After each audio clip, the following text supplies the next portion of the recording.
Magandang hapon po at live mula rito sa Pag-asa Weather Forecasting Center. Narito na ang lagay ng ating panahon ngayong araw nga ng Biyernes, April 24, 2026. At sa ating latest satellite images, makikita po natin na easterlies na o yung hangin nagmumula sa karagatang Pasipiko ang nakakaapekto sa ating bansa. Makikita nyo, may mga kaulapan po dito pero hindi naman natin ito inaasahan na magiging bagyo. At sa ngayon po, may malaking bahagi ng ating bansa ay makararanas ng maaliwalas na panahon bagamat posible pa rin yung mga localized rain showers and thunderstorms. Kadalasan po ito yung bahagi ng eastern section ng Visayas at Mindanao ang siyang nagkaroon po ng mga localized thunderstorms. Hanggang sa mga susunod na araw, wala po tayo inaasahang magiging bagyo na mabubuo or papasok sa loob ng Philippine Area of Responsibility. At mananatiling mainit po sa malaking bahagi ng ating bansa, lalong-lalo na dito sa may bahagi ng Luzon. Sa Luzon, narito po ang ating inaasahang magiging lagay ng panahon bukas, araw ng Sabado. Malaking bahagi ng Luzon ay patuloy na makararanas ng mainit at maaliwalas na panahon. Posible pa rin yung mga localized rain showers and thunderstorms. Yung agad nga ng temperatura natin sa Lawag, nasa 24 to 33 degrees Celsius. Sa Baguio, 16 to 25 degrees Celsius.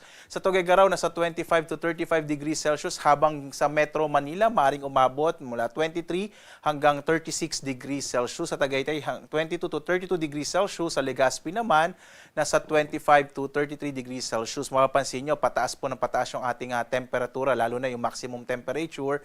Lalo't nga ito sa nararamdaman po natin na panahon nga ng tag-init. Kaya po mainam na uminom po ng maraming tubig at iwasan pong lumabas sa tanghali kung saan naranasan nga natin yung mainit na panahon.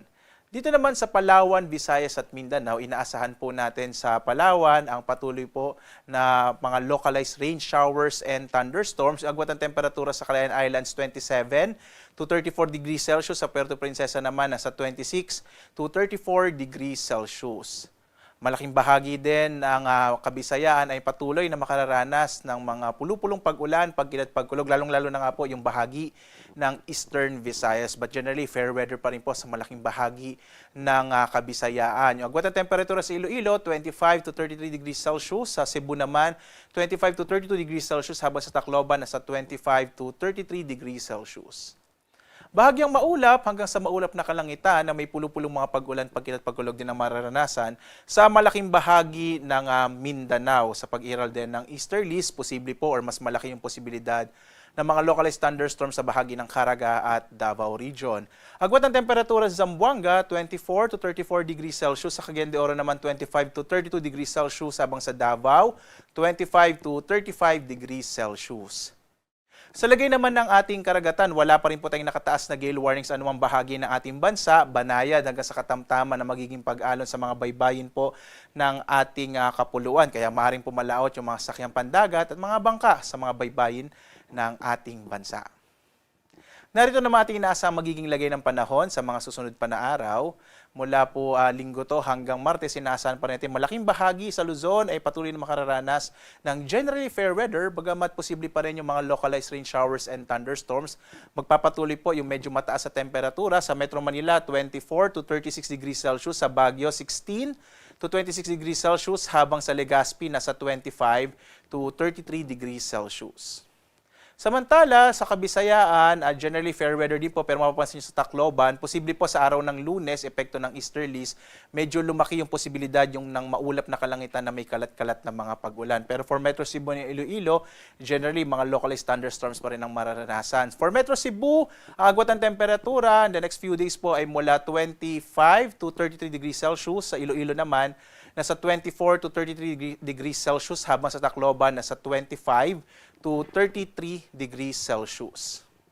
At dito naman sa bahagi ng Mindanao, dahil nga rin po sa easterlies, Lunes po, maaaring Sunday ng gabi hanggang Lunes, posible yung mga pag-ulan sa bahagi ng Metro Davao at Cagayan de Oro. Posible na medyo maulap yung kalangitan, habang sa Zamboanga City, pagdating po ng Martes, possible na medyo cloudy skies or may mga posibilidad din ng kalat-kalat na mga pag-ulan. Yung agwat ng temperatura sa Metro Davao ay mula 24 to 35 degrees Celsius. Sa Cagayan de Oro City, nasa 25 to 32 degrees Celsius. Habang sa Zamboanga City, nasa 24 to 35 degrees Celsius.